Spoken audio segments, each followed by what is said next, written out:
Hello friends, विजय IAS Hindi में आपका स्वागत है। आज हम टॉपिक पढ़ेंगे मानसून की उत्पत्ति एवं तापीय सिद्धांत। तापीय सिद्धांत किन महोदय ने दिया है एवं मानसून की उत्पत्ति कैसे होती है। तो ये समझने से पहले हमें समझना है कि मानसून शब्द का अर्थ क्या है। ठीक है, तो मानसून शब्द जो है वो अरबी भाषा का शब्द है, एक अरबी शब्द है मानसून। मानसून, ठीक है, जिसका अर्थ होता है ऋतु के अनुसार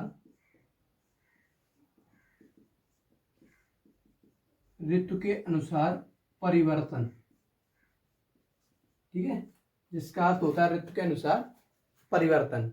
अर्थात जो तापीय सिद्धांत देने वाले महोदय हैं जिनका नाम है एडमंड हैली, उनके अनुसार ये बताते हैं कि ऋतुएं दो हैं, एक ग्रीष्म ऋतु एक शीत ऋतु। ठीक है, तो मौसम जो शब्द है मानसून, एक प्रकार से जो शब्द है मानसून, ये क्या है, अरबी भाषा का शब्द है जिसका अर्थ है ऋतु के अनुसार परिवर्तन। ठीक है, अगर हम बात करें मानसूनी पवनों की मानसूनी पवनें कैसे उत्पन्न होती हैं, तो स्थल और जल जो है, स्थलीय क्षेत्र एवं जलीय क्षेत्र। स्थलीय क्षेत्र पर जो सूर्य ताप पड़ता है और जलीय क्षेत्र जो पड़ता है, तो स्थलीय क्षेत्र जलीय क्षेत्र की तुलना में जल्दी गर्म भी हो जाता है और जल्दी ठंडा भी हो जाता है। जहाँ पर सूर्य ताप अधिक प्राप्त होता है, यहाँ पर ऊष्मा अधिक अवशोषित होती है, वहाँ पर क्या होता है, निम्न वायुदाब विकसित हो जाता है, और जहाँ पर सूर्य ताप कम होता है वहाँ पर उच्च वायुदाब होता है।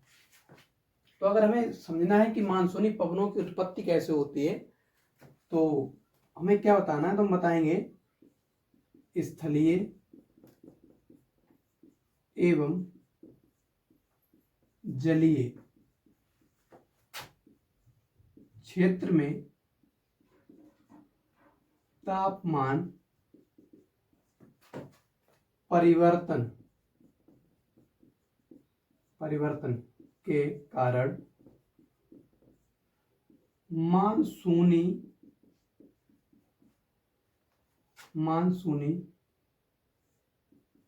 पवनों की उत्पत्ति होती है। ठीक है, मानसूनी पवनों की उत्पत्ति होती है। स्थलीय क्षेत्र जो है जलीय क्षेत्र की तुलना में तीव्रता से गर्म होता है और जलीय क्षेत्र कम। ठीक है, क्योंकि स्थलीय क्षेत्र में क्या होता है, जो मृदा है उसमें सिलिका जैसे तत्व पाए जाते हैं, जिसके कारण ये ऊष्मा जल्दी से अवशोषित कर लेते हैं और ऊष्मा को जल्दी से रेडिएशन के रूप में निष्कासित भी कर देते हैं। इसलिए स्थलीय क्षेत्र जलीय क्षेत्र की तुलना में तीव्रता से गर्म होता है और तीव्रता से ठंडा होता है। मान लो ये कोई लैंड एरिया है, ठीक है, और ये कोई वाटर एरिया है, तो ये क्षेत्र जो है जब इस पे सूर्य ताप प्राप्त होगा, सूर्य ताप और इधर सूर्य ताप एक ही समय में सूर्य ताप, तो ये वाला क्षेत्र जो है इस क्षेत्र जलीय क्षेत्र की तुलना में, ये जलीय क्षेत्र है वाटर एरिया और ये क्या है, लैंड एरिया है स्थलीय क्षेत्र। ठीक है, तो ये क्षेत्र जलीय क्षेत्र की तुलना में तीव्रता से क्या होगा, गर्म होगा। जब ये तीव्रता से गर्म हो जाएगा तो फिर क्या होगा, यहाँ लो प्रेशर क्रिएट होगा। क्या क्रिएट होगा, लो प्रेशर, निम्न वायुदाब विकसित होगा, निम्न वायुदाब। और यहाँ पर ये क्षेत्र जो है जलीय क्षेत्र स्थलीय की तुलना में बहुत धीमे से गर्म होता है, इसलिए यहाँ पर क्या विकसित होगा, यहाँ पर विकसित होगा हाई प्रेशर, उच्च वायुदाब विकसित होगा। तो पवने जो है, पवने सदैव हाई प्रेशर से लो प्रेशर की ओर चलती हैं। ठीक है, पवने जो है उच्च वायुदाब से निम्न वायुदाब की ओर गतिशील होती हैं। निम्न वायुदाब जहां पर निर्मित होता है वहां पर क्या है, पवने उस क्षेत्र को भरने के लिए उच्च वायुदाब से निम्न वायुदाब की ओर गतिशील होती है। ठीक है, ये बात समझनी है। उसके बाद अब ये महोदय जो है एडमंड हैली, ये तापीय सिद्धांत में क्या बताते हैं, तो तापीय सिद्धांत दिया है, इन महोदय का नाम है एडमंड हैली। ठीक है, एडमंड हैली। हमें समझना है कि मानसून की उत्पत्ति कैसे होती है, तो इन मानसून की उत्पत्ति से संबंधित सिद्धांत है जिसे हम तापीय सिद्धांत कहते हैं। बताते क्या है ये, बताते हैं कि मान लो ये क्या है, हमारी अर्थ है पृथ्वी, ये विषुवत रेखा है, ये मकर रेखा है 23.5 डिग्री, ठीक है, और ये क्या है, कर्क रेखा है 23.5 डिग्री। जब सूर्य कर्क रेखा पर लंबवत होता है, जब सूर्य कर्क रेखा पर लंबवत होता है, तो इस उत्तरी गोलार्ध वाले इस स्थलीय स्थान को सूर्यताप जो है, सूर्यताप अधिक प्राप्त होता है। इस वाले क्षेत्र को सूर्यताप अधिक प्राप्त होता है। जब अधिक प्राप्त होता है तो ये ऊष्मा ग्रहण कर क्या हो जाता है, ऊष्मा ग्रहण कर ये गर्म हो जाता है तीव्रता से। जब ये गर्म होता है तो यहाँ पर क्या होता है, निम्न वायुदाब विकसित हो जाता है। यहाँ पर उत्तरी गोलार्ध में क्या होता है, निम्न वायुदाब विकसित हो जाता है। और इधर क्या होता है, इधर जो जलीय क्षेत्र है, इधर क्या होता है, इधर उच्च वायुदाब विकसित होता है। तो पवनें जो है उच्च वायुदाब से निम्न वायुदाब की ओर चलते हैं। ये बात तुम्हें समझनी है। तो अगर हम अपने भारत की बात कर दें,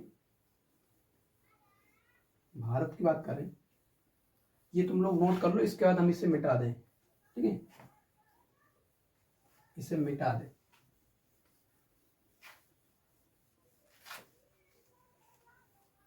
अगर हम अपने भारत की बात करते हैं,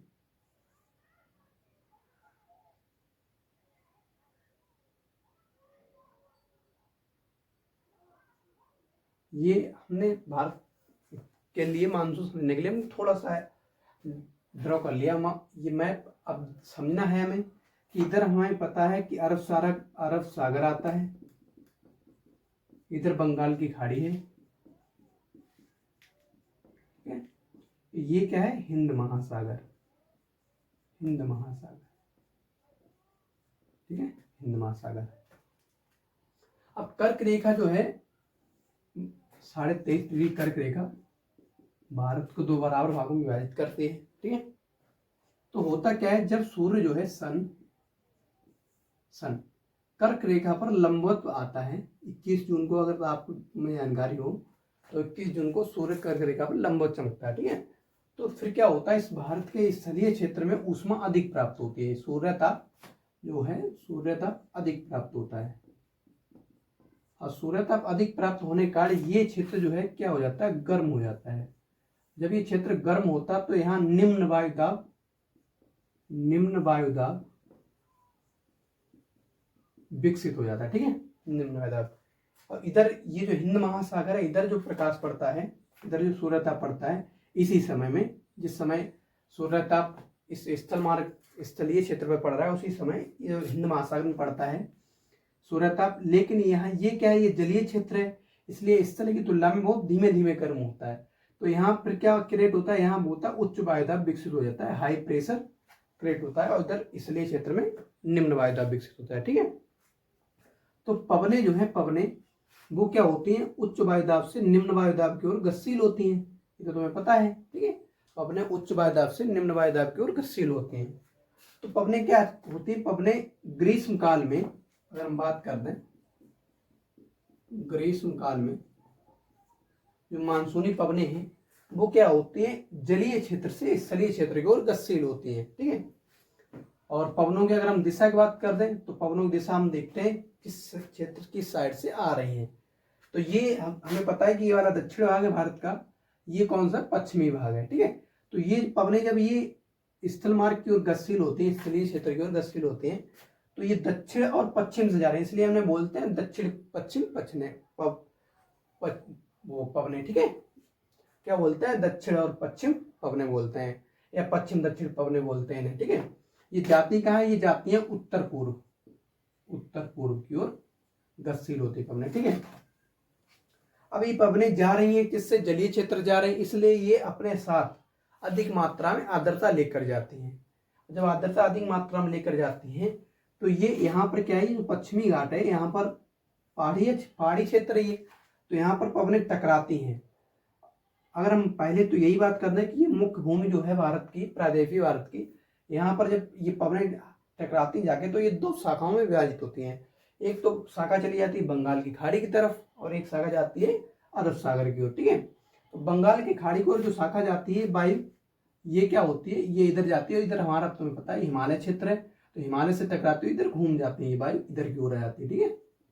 और ये पवनें क्या करती हैं, ये उत्तर प्रदेश उत्तराखंड में बारिश करते हैं, ठीक है, ध्यान रखना। और इस तरफ मेघालय में बारिश करती हैं। जो अरब सागर वाली जो वायु शाखा है ये इन पहाड़ियों से टकराकर क्या होती है, यहाँ पर बारिश करती है और यहाँ पर अधिक बारिश होती है, ठीक है, यहाँ पे भी अधिक बारिश होती है। ये बात समझनी है। कुछ पवनें क्या होती है इधर अरावली शाखा से निकलती हुई, अब अरावली शाखा से टकराते है नहीं क्योंकि वो घिसी पिटी शाखा है, ठीक है, पर्वतीय श्रेणी है, तो ये रोक नहीं पाती अरावली शाखा, तो ये पवनें जाकर कहाँ पहुंचती है कि उधर मेघालय साइड ये भी पहुंच जाकर यहाँ बारिश करती हैं। तो यही बात ये महोदय बताते हैं जिनका नाम है एडमंड हैली। ये महोदय बताते हैं कि ग्रीष्म काल में क्या होता है, सूर्य जब कर्क रेखा पर लंबवत होता है तो स्थलीय क्षेत्र को सूर्य ताप और जलीय क्षेत्र को सूर्य ताप जब प्राप्त होता है तो स्थलीय क्षेत्र जलीय क्षेत्र की तुलना में तीव्रता से गर्म होता है। जब गर्म होता है तो यहाँ निम्न वायुदाब विकसित होता है और जलीय क्षेत्र में उच्च वायुदाब विकसित होता है। इसलिए पवनें उच्च वायुदाब से निम्न वायुदाब की ओर गतिशील होती हैं, ठीक है, ये बात समझनी है। जब निम्न दाब वायु की ओर गतिशील होती है तो ये पवनें जा रही जलीय क्षेत्र से, इसलिए ये अधिक आर्द्रता लेकर जाती हैं और अधिक मात्रा में यहाँ क्या करती हैं कि बारिश करती हैं। बारिश पश्चिमी घाट पर ज्यादा होती है, इधर मेघालय मौसीराम बारिश ज्यादा होती है चेरापूंजी में, और इधर क्या होती है उत्तर प्रदेश और उत्तराखंड में, क्योंकि हिमालय से टकराने के पश्चात ये शाखा घूम जाती है वायु की, ठीक है, ध्यान रखना। अगर हम बात कर दें इधर तो ये तो बात तुम्हें पता ही होगी कि एक महोदय है जिनका नाम है फेरल महोदय। फेरल ये बताते हैं, ये वायु की दिशा को निर्धारित करते ही बताते हैं कि उत्तरी गोलार्ध में वायु जो है पवनें जो है अपने क्या होती हैं दाईं ओर मुड़ जाती हैं और दक्षिणी गोलार्ध में पवनें अपनी बाईं ओर मुड़ जाती हैं। तो पवनें यहाँ उच्च वायुदाब क्रिएट हुआ है, यहाँ उच्च वायुदाब हिंद महासागर में विकसित हुआ है, तो पवनें इधर से गतिशील होती हैं, ठीक है। तो पहले तो पवनें इस साइड से चलती हैं, ऐसे अपनी बाईं ओर चलती हैं, उसके बाद ये इधर ना जाकर उत्तरी गोलार्ध में जब प्रवेश करती हैं तो ये किस साइड चलने लगती है, अपनी दाईं ओर चलने लगती है। यह समझिए तुम्हें, ठीक है। फेरल महोदय बताते हैं कि पवनें जो हैं उत्तरी गोलार्ध में अपने दाईं ओर और दक्षिणी गोलार्ध में अपनी बाईं ओर घूमती हैं, ठीक है, किससे कॉरियोलिस बल के प्रभाव से, ध्यान रखना ये बात। तो यहाँ से जो पवनें गतिशील होंगी, उच्च वायुदाब वाली जो पवनें यहाँ से गतिशील होंगी वो पहले तो क्या होंगी अपने बाईं ओर गतिशील होंगी, तो इस साइड जानी चाहिए, लेकिन इस साइड ना जाने के पश्चात यहाँ फेरल महोदय नियम लगता है, तो ये जब उत्तरी गोलार्ध में पहुंचती हैं तो ये पवनें गतिशील हो जाती है किधर दाईं ओर, ठीक है, और ये टकराती जाके मुख्य प्रायद्वीपीय भारत की मुख्य प्रायद्वीपीय भूमि से टकराती हैं, दो शाखाओं में विभाजित होती हैं। जब दो शाखाओं में विभाजित तो एक शाखा अरब सागर की ओर गतिशील होती है और एक बंगाली खाड़ी से। अरब सागर वाली शाखा क्या होती है, पश्चिमी घाट के पहाड़ी क्षेत्रों से टकराती है तो यहाँ बारिश अधिक मात्रा में करती है, ठीक है। और ये बंगाली खाड़ी वाली शाखा क्या होती है, इधर मेघालय मौसीराम चेरापूंजी और इधर हिमालय से टकराती है तो घूमकर उत्तर प्रदेश में और उत्तराखंड में बारिश करती है। ये बात समझनी है, ठीक है, ये बात है। तो ग्रीष्म काल में क्या होता है, पवनें जो है जलीय क्षेत्र से स्थलीय क्षेत्र की वो गतिशील होती है, ये बात समझनी है। अगर हम शीतकाल की ही बात कर दें, दूसरा अगर ड्रॉ कर लें थोड़ा मैप, शीतकाल की अगर हम बात कर दें, ये हमारे पास है ग्रीष्म काल के लिए,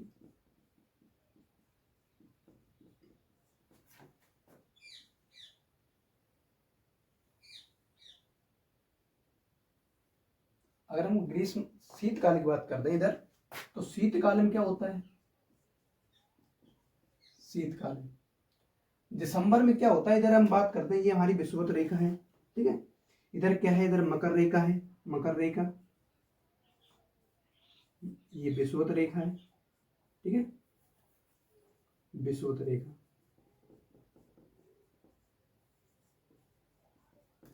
ये मकर रेखा है, इधर इधर क्या है, ये कर्क रेखा है, ठीक है, कर्क रेखा। तो क्या होता है शीतकाल में, अगर हम दिसंबर की बात करते हैं, दिसंबर में जो सूर्य है वो क्या होता है, मकर रेखा पर लंबवत चमकता है। जब मकर रेखा पर लंबवत चमकता तो ये क्षेत्र जो है, ये जलीय क्षेत्र, इधर उष्मा अधिक प्राप्त होती, तो यहाँ क्या होता है, यहाँ लो प्रेशर क्रिएट हो जाता है। क्या क्रिएट होता है, लो प्रेशर क्रिएट होता है, ठीक है। और जबकि यहाँ पर क्या होता है, प्रायद्वीपीय भारत में क्या होती है, शीतकाल इस समय होती है। दिसंबर में क्या होता है, शीतकाल यानी सर्दियां चल रही होती है, ठीक है। तो यहाँ क्या होता है, यहाँ उच्च हाई प्रेशर क्रिएट होता है, क्या होता है, हाई प्रेशर क्रिएट होता है, ठीक है, उच्च वायुदाब क्रिएट होता है। तो इसलिए पवनें क्या होती हैं, पवनें इस स्थल से जल की ओर क्या होती हैं, गतिशील होती है। ठीक है, स्थल से जल की ओर गतिशील होती है। तो शीतकाल में वायु जो है स्थलीय क्षेत्र से जलीय क्षेत्र की ओर गतिशील होती है और ग्रीष्म काल में जलीय क्षेत्र से स्थलीय क्षेत्र की ओर। अगर तुम्हें लिखना है तो तुम लिखोगे क्या, तुम बताओगे एडमंड हैली के अनुसार ग्रीष्म काल में जब सूर्य कर्क रेखा पर लंबवत चमकता है तो स्थलीय क्षेत्र को सूर्यताप अधिक प्राप्त होता है। इस कारण स्थलीय क्षेत्र में निम्न वायुदाब विकसित होता है और हिंद महासागर में उच्च वायुदाब विकसित होता है। इसलिए हिंद महासागर से पवनें क्या होती हैं, प्रायद्वीपीय भारत की ओर गतिशील होती हैं और ये अपने साथ आर्द्रता अधिक लाती हैं। मुख्य प्रायद्वीपीय भूमि से टकराने पर ये दो शाखाओं में विभाजित होती हैं, एक बंगाल की शाखा और एक अरब सागर की शाखा। बंगाल की शाखा मेघालय, मौसीराम, चेरापूंजी और हिमालय पर्वत श्रेणी से टकराने पश्चात उत्तर प्रदेश, उत्तराखंड में बारिश करती हैं। जबकि अरेबियन शाखा जो है वो क्या करती है, वो पश्चिमी घाट पर पहाड़ियों से टकराकर यहाँ पर बारिश अधिक करती है और जाकर फिर यही पवनें घूमकर क्या होती है, वापस पहुँचती है। ठीक है, बात तुम्हें समझनी है। तो ये है तापीय सिद्धांत। दिया किसने है तापीय सिद्धांत, तो ये बात ध्यान रखना, एडमंड हैली महोदय ने, एडमंड हैली महोदय। ये बात समझ के चलनी है। ये ग्रीष्म काल के लिए है, ये शीतकाल के लिए है। ग्रीष्म काल में पवनें क्या होती हैं, जलीय क्षेत्र से स्थलीय क्षेत्र की ओर गतिशील होती है, क्योंकि स्थल जो है जल की तुलना में तीव्रता से गर्म होता है। ये बात समझनी है। ठीक है,